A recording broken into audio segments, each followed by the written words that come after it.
be our plan to start Colin and prepare him to make that start this week against the Rams. I'm not going to compare the two. They're both good. All these decisions are, are difficult, and you think through them the best you possibly can. Welcome back to Rome. My contributors tonight are Lee Jenkins from Sports Illustrated and Shannon Owens from the Orlando Sentinel, and we are going in. Good to see you both. Shannon, did Jim Harbaugh get it right? I mean, he says we have two good quarterbacks. Is Kaepernick just better? Kaepernick is the better quarterback long term. I still have issues with whether or not he should have picked this timing to do it. I mean, if you look at the press conference, he looks like the bachelor who can't figure out what rose to give out. I mean, seriously. Like, I know you want both guys in the mix some kind of way, but Smith has already proven that he knows what to do in the playoffs. Yes, he's a game manager, but you know what you're going to get with him. Versus Kaepernick, we don't know. All right, so what do you think? I mean, did he get it right? Everything says that he's reserving the right to go back and try this all over again. I mean, this team still has games at Seattle, at New England, back-to-back weeks. If you look at the way Alex Smith's whole career has played out, the stage is being set for him to possibly recapture this job and lead them into the playoffs. Everything we always hear from coaches is you have to develop confidence in your quarterbacks. In this situation, it's like Jim Harbaugh doesn't even care about that. Yeah, well, hey, listen, I mean, Kaepernick, you don't need to develop his confidence. He's already there. He's got the swagger. He's got the city. That's why his teammates love him. What if they have to go back to Smith? I mean, what if he doesn't play well enough to keep the job or he gets hurt and they've got to go back to Alex Smith? Where's his head going to be at? I think his head will be fine because you're always playing for your next contract. I mean, you already know that you're not wanted there.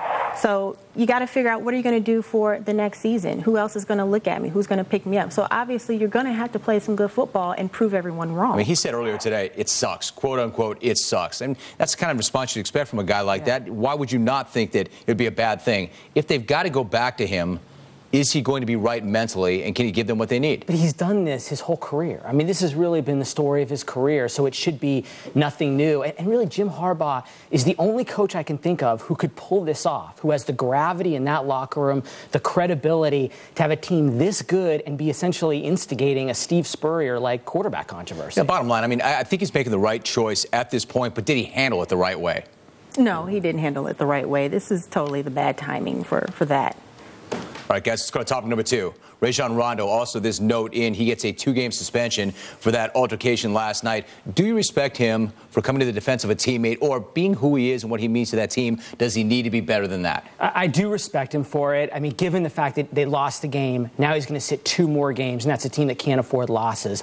It's unfortunate collateral damage, but he went after a guy 8 inches taller. He risked his 37-game assist streak.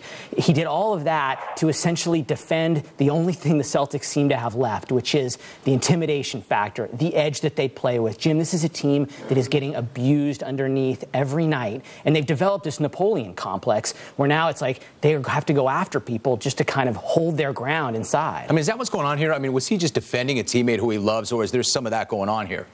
I think he was defending his teammate, but let's evaluate the guy he went after. Chris Humphries sent out a tweet that said, "Where can I get a tetanus shot?" And he had scratches, and he misspelled tetanus. So I'm like, you went after probably, a pretty weak guy to go after, in my opinion. So personally, I could have respected it more if he went after a bigger dog, But yeah, but he's got like a half a foot on him and about 40 pounds. I don't mean literal size. I mean, we're talking somebody about who mattered, Humphries. you mean? Yes. But that's the Garnett blueprint. I mean, this guy came up. He's been Garnett's protege the whole time he's been in Boston. And he not only did he defend his mentor, he probably did what his mentor would have done and what he's done to a lot of those bigger but softer players throughout the league. All right, then. Let's go to topic number 3. Former Colorado coach John Embry, you saw what happened when he was removed from his position. He was distraught. He had a very emotional press conference. After 2 years, he gets fired. Do you think that he got a fair shot? Well, no, he didn't get a fair shot in the time frame that he had to turn it around. I think it's been really hard to argue a case for a 4-21 record. That's been fairly difficult. And you look at what's been going on at Colorado, which really the AD is the problem there. Your last 2 coaches have gone 23-60. That's terrible. That speaks to your leadership. Did he do enough to get fired? Or did he just not get a fair shot? There's no doubt that race slims the margin for error for African-American coaches. John Embry and that staff were brought in to recruit. They were brought in to restock a bare cupboard in Boulder. Eric Bieniemy was on the staff. When these guys were at UCLA, they were elite recruiters. They didn't give him a chance to recruit. That's the number 36. Rivals has them ranked the 36th best recruiting class in the country. Given what they've done in the past 2 years, that's pretty impressive. All right, so does race factor into this? And if so, how? Race always plays a role in this, in my opinion, in the sense of you don't get the opportunity to be mediocre. You don't get the opportunity to have time to fix things. Everything is right now. You know, you have to go in like Urban Meyer and go 12-0 your first year. You don't get those second chances. But it's unfortunate because I just think the overall environment for college coaches is just very treacherous right now. If you don't get it that first 2 years, you're out. All right, go ahead. And John Embry will see it now because it'll be really hard for him to get that next job. We always see white retread coaches getting another chance. We rarely see that with African-American coaches. All right, nice job.